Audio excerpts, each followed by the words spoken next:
Specialistët e sektorit të qarkullimit rrugor në Shkodër kanë kryer një sër arrestimesh dhe procedimesh penale në kuadër kontrollit të qarkullimit rrugor dhe respektimit të ligjit. Një 46 vjeçar me inicialet QD banues në Vukël u arrestua pasi në aksin rrugor Koplik Vermosh automjeti që drejtonte u përplas me një tjetër automjet të drejtuar nga një 20 vjeçar banues në të njëjtin fshat. Pas aksidentit, 46 vjeçari u largua nga vendi i ngjarjes, ndërsa si pasojë e kësaj përplasje është dëmtuar një 33 vjeçar dhe 2 shtetas të mitur, pasagerë në automjetin që drejtoi nga 20 vjeçari, të dëmtuarit ndollën në kujdesin e mjekëve. Gjithashtu është arrestuar një 42 vjeçar me inicialet YG banues në Tiranë pasi u kap duke drejtuar një motomjet në gjendje të dehur. Ndërkohë janë proceduar në gjendje të lirë një 62 vjeçar banues në Pistull, një 19 vjeçar banues në Shkodër, pasi u konstatuan duke drejtuar pa leje drejtimi, njëri automjetin dhe tjetri motomjetin. Gjithashtu edhe një 51 vjeçar, pasi edhe ky i fundit u kap duke kryer manovër të gabuar me automjetin e tij dhe përplasi një motomjet që drejtoi nga një 22 vjeçar. Shërbimet e policisë kufitare referuan materialet në prokuri për një 37 vjeçar me inicialet EK banues në Barbulloj të Re,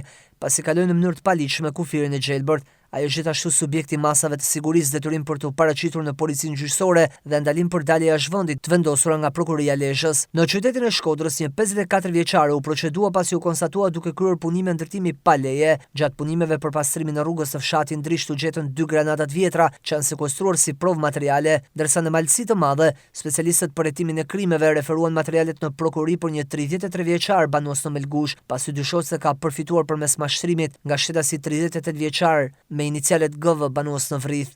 Materialet për gjitha këto raste i kalon prokurisë për veprimet mëtejshme.